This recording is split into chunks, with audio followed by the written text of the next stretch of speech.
Fancy dress competition.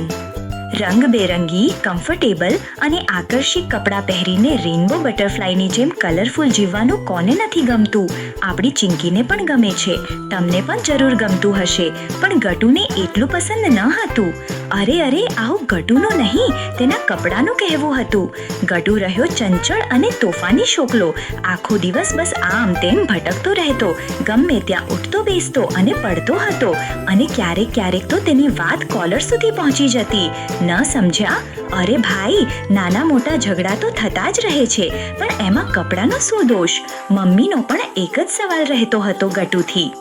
Gatu, આજે ફરીથી તું શર્ટ ખરાબ કરીને આવ્યો છે. બેટા, કપડાની સાથે મસ્તી ના કરવી જોઈએ.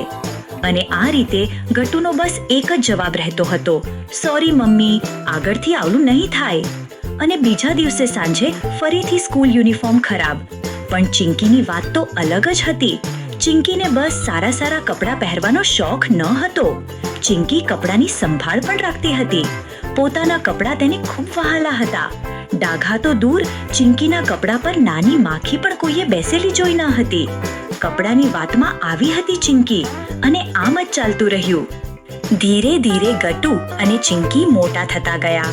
સ્કૂલના કલાકો પણ વધતા જ ગયા, અને સ્કૂલ પછી ટ્યુશન. ગટુ અને ચિંકી સવારથી સાંજ સુધી સ્કૂલ યુનિફોર્મમાં જ રહેવા લાગ્યા, અને કલરફુલ કપડાં કબાટમાં જ રહેવા લાગ્યા.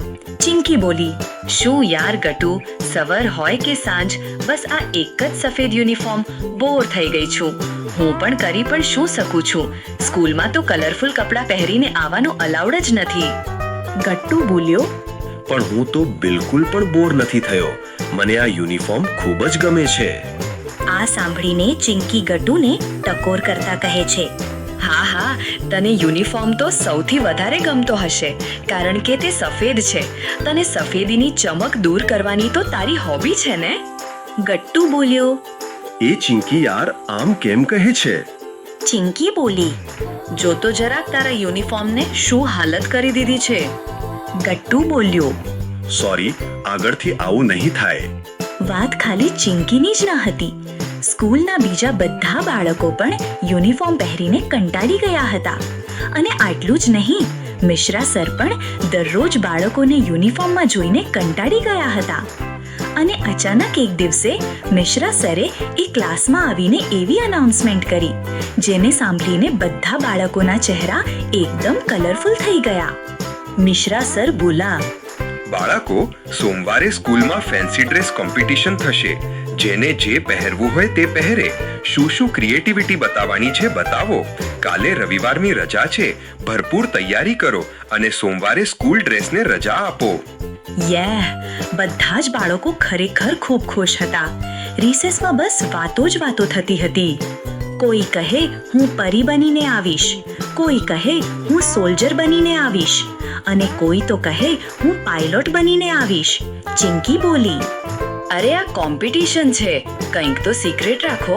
આજે બધું બતાવી દેશો તો પછી મંડે માટે શું ખાસ બાકી રહેશે? છોટુ બોલ્યો, ઓહ, વેરી સ્માર્ટ. અમે પણ જોઈએ તું સોમવારના દિવસે શું ફેન્સી પહેરીને આવે છે. ચિંકી બોલી, મને ચેલેન્જ. ઠીક છે, ચેલેન્જ મંજૂર. ગટુ અને ચિંકી સાંજે જેવા ઘરે પહોંચ્યા, ગટુએ બૂમો પાડીને પપ્પાના કાન પકવી નાખ્યા. ગટ્ટુ બોલ્યો, પપ્પા, પાયલોટની ડ્રેસ ચાલો મને લાવીને આપો, અત્યારે ને અત્યારે. પપ્પા બોલ્યા, અરે હા બાબા, હજુ તો આખો સન્ડે પડ્યો છે. બંનેનું કોમ્પિટિશન છે ને, ચીકીને પણ સાથે લઈ જઈશું. ચીકી, બતાવ, તારે ફેન્સી ડ્રેસ કોમ્પિટિશનમાં શું પહેરવું છે? આ સાંભળીને ગટ્ટુ હસીને બોલ્યો, તેને તો હજુ ડિસાઈડ પણ નહીં કર્યું હોય તેને શું પહેરવાનું છે. ચિંકી બિચારી વિચારતી રહી કે તે એવું તો શું પહેરીને જાય કે જેથી કપડાને ફેન્સી લુક મળે અને તે કોમ્પિટિશન જીતી જાય. પણ તેને કશું જ ખબર નથી પડી રહી. ગટ્ટુ તો ચિંકીને ચીડવા માટે તેની સામે નાચી રહ્યો હતો. ગટ્ટુ બોલ્યો, મારી પાયલોટ વાળી ડ્રેસ આવી રહી છે, તારું શું? બોલ. બિચારી ચિંકી દુખી થઈ ગઈ અને મમ્મીની પાસે જઈને રડવા લાગી.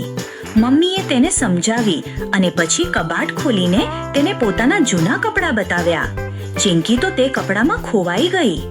વાવ મમ્મી, તમારા તો નાનપણના કપડાં પણ છે આમાં. મમ્મી બોલી. હા, સંભાળીને રાખ્યા છે મેં. અચાનક ચિંકીને એક આઈડિયા આવ્યો અને તે એક્સાઇટેડ થઈને મમ્મીને વળગી પડી. થેન્ક્સ મમ્મી, મને આઈડિયા આપવા માટે. અને આખરે તે દિવસ આવી જ ગયો જેની બધા રાહ જોતા હતા. ફેન્સી ડ્રેસ કોમ્પિટિશનનો દિવસ. સોમવારના દિવસે બધા બાળકો ફેન્સી ડ્રેસ પહેરીને આવ્યા હતા. ગટુ તો પાયલટ બનીને અહીંયા ત્યાં ઉડી રહ્યો હતો. બાળકોને જજ કરવા માટે ખાસ જજ બોલાવવામાં આવ્યા હતા. છોટુ બોલ્યો, અરે ક્યાં છે પેલી ચિંકી? બિચારી ડરી ગઈ લાગે છે. ઘરમાંથી નીકળી જ નહીં. ત્યાં જ ચિંકીની એન્ટ્રી થઈ અને બધા તેને જોતા જ રહી ગયા. પછી એકદમથી હસવા લાગ્યા, કારણ કે ચિંકીએ ઘણા બધા કપડાઓના નાના નાના ટુકડા કરી તેમાંથી એક ડ્રેસ બનાવ્યો હતો. ગટ્ટુ બોલ્યો, અરે ચિંકી, બીજું કંઈ તને મળ્યું નહીં પહેરવા માટે? આ શું છે? ફાટેલા કપડાની દુકાન લાગી રહી છે તું. જજીસે ચિકીને જજ કર્યો અને પછી રિઝલ્ટ સંભળાવ્યું. તો બાળકો, આ ફેન્સી ડ્રેસ કોમ્પિટિશનની વિનર છે ચિંકી. આ સાંભળીને ગટ્ટુ અને બંટી એકદમ શોક થઈ ગયા. જજ બોલ્યા, હું જાણું છું કે તમે હેરાન હશો અને હું પણ હેરાન હતો ચિંકીની ક્રિએટિવિટી જોઈને. તમે બધાએ બસ રેડીમેડ ડ્રેસ લઈને પહેરી લીધો, પણ મેં જોયું કે ચિંકીએ કંઈક ક્રિએટિવ કર્યું છે. તેને તેના મમ્મી પપ્પાના નાનપણના કપડાથી લઈને આજ સુધીના કપડામાંથી એક એક પીસ લીધો અને એક ખૂબ જ સુંદર ડ્રેસ બનાવ્યો. તેની આ ક્રિએટિવિટીથી જૂના જમાનાની પેટર્ન ખબર પડે છે. તે જમાનામાં શું પહેરવામાં આવતું હતું તે સમયનું ફેશન, આજનું ફેશન, ખૂબ જ મોટા મોટા રેફરન્સ જોડાયેલા છે.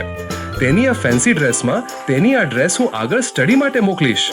પણ અત્યારે હું ચિંકીને બોલાવું છું ટ્રોફી લેવા માટે. ચિંકી સ્ટેજ પર ગઈ અને તેને તેની ટ્રોફી લીધી.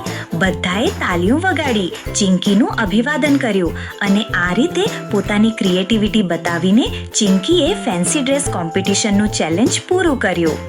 તો આ વાર્તા પરથી શીખવા મળે છે કે બીજા જેવું કરવા કરતાં હંમેશા સમજી વિચારીને બધાથી કંઈક અલગ કરવું જોઈએ.